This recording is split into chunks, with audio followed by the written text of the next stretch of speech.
Councillor Breed Smith has a question. Is Breed here? Yeah. Breed. What's the question, Will any of the candidates commit to revising the cuts in? Yeah, okay. Yeah, no, We'll kick off with you, Breed. Yeah, it's just a question on social welfare.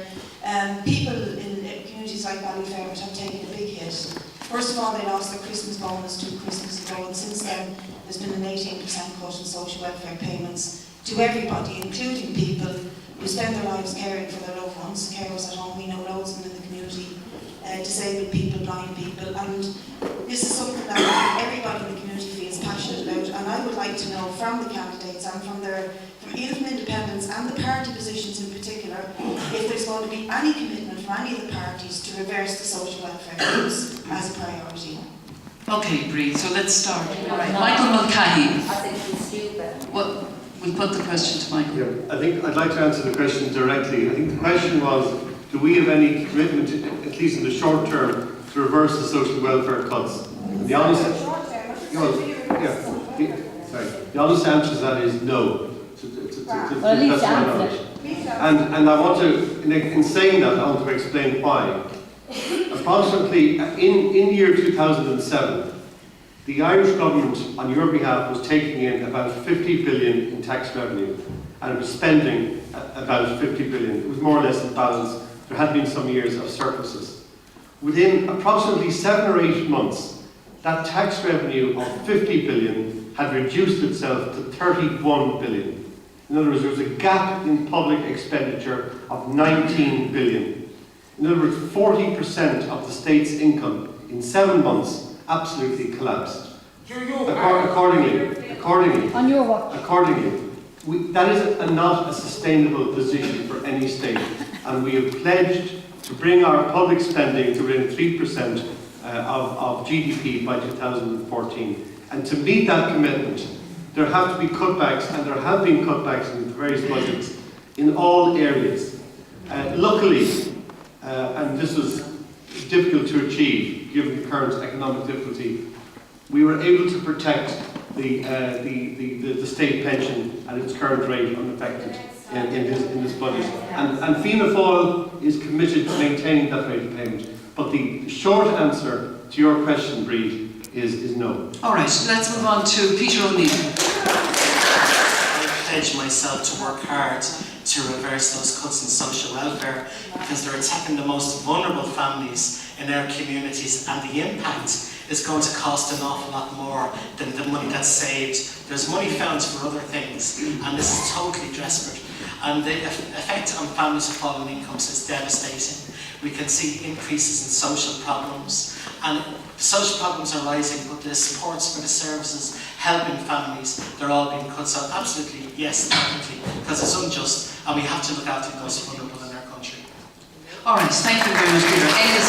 Exactly where the funding would come to ensure a reversal not only of the cuts that he introduced last year, but also of the cuts since then. And it is, in the end of the day, a matter of priorities, because we believe that the money is in the country. And it's whether you prioritise cutting those on social welfare, those who are on low pay, or do you decide to cut those who are wealthy and tax them properly. The government has decided that it is those at the lower end of the scale who will be hit first.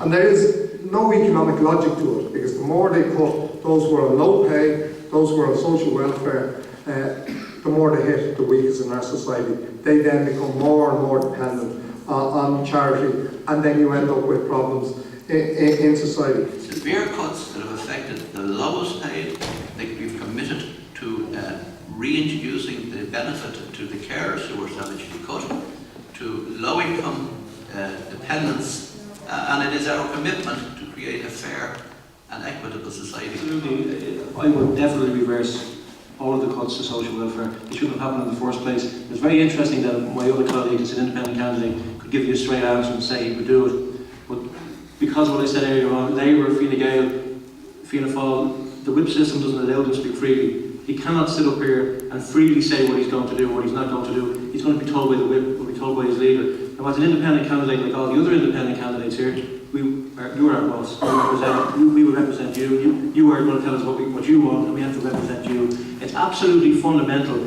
This government has spent just as much money funding private pensions as they have as funding the state pension. When you look at the figures, you see the big wedge of cake that's been put by this government in to fund bankers putting millions of euro of their bonuses that they got from the taxpayers into their private funded pensions. And you look at that, that's the exact same amount of money that every person, every state pension has received. That's immoral. And the taxation for the money, the lack of taxation on the rich, and accountability of the rich, and the accountability of people in the power to do something is disgraceful. And to go after the vulnerable in this society, and I know firsthand, my wages have been cut 25% in 14 months, and I have to go for pay education fees and €1,500 registration fee for 3 children, 4,500, 25% of my wages has been cut. I think it's immoral that these banks have to come after the ordinary citizen and after the people on social welfare who is actually vulnerable and can't do anything about it because the state hands you the money that you've actually taken from your taxes.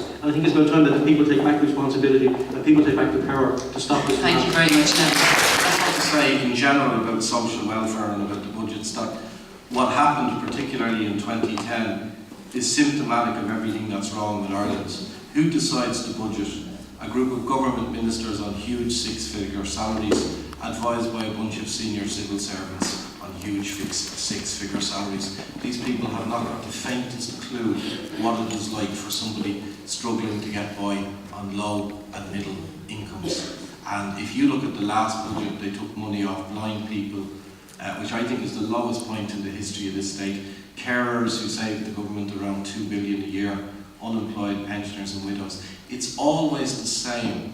It's always the people at the top and their decisions hit the people at the bottom. It is never going to change unless the system changes. I think people on large six-figure salaries with jobs for life and huge pensions know what it is like. The people for Profit Alliance are committed to reversing social welfare cuts.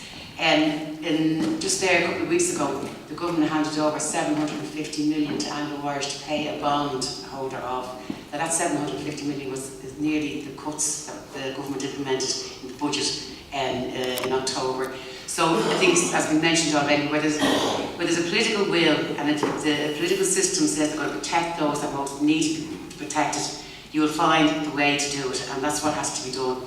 And we would absolutely commit that we reverse those cuts. And to make that point, this government were quite willing to cut a blind person's allowance and a carer's allowance, yet they haven't taken a cent off the super wealthy in this country. They're still not paying a cent in tax. It's an outrage. An outrage to going after people like ourselves and it's hands off the wealthy. Don't touch them. I think that's where we start looking at where the Welsh. Joan, thank you very much. When we're talking to people actually believe that what they're being told is likely to happen. So what we're saying is that in terms of the cuts that have been made, that we're not in a position to revise those cuts. The question then is why? The social welfare system costs 20 billion and our total tax income is 30. So it doesn't need too much thought in terms of there's an issue in terms of the sustainability of our entire public expenditure, which includes social welfare. There are also issues about the tax base which are related, and they need to be resolved over a 3 or 4 year period. The difference of the incoming government is that we'll be looking to make cuts at the top. Being followed far too quick to make cuts at the bottom. I know from going around the doors there is real pressure on people's incomes. I've never had so much detailed information given to me on household income at the doors as I've had in this election. Well, I don't know the background of all these guys here, but I'll tell you one thing, we're on our knees at this stage.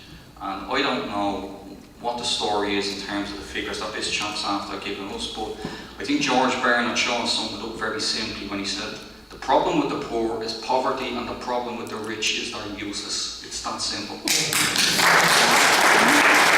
Right, now you've heard from everybody on the panel, but I just want to throw this open to some of the audience, if there's anyone who wants it, but believe me, I want brief contributions if anyone goes on too long, because we need to move on to another very important question. So yourself, just introduce yourself and tell me, what did you think of the responses, and is this a big issue for people? It's a very big issue, and when Fianna Fáil say that they didn't tax senior citizens, they didn't directly tax them, but they did it through the back door. All right, well done. They Good point. you have to pay for tablets, you have to pay bin charges. They even put a tax on debt policies. Well done, thank you.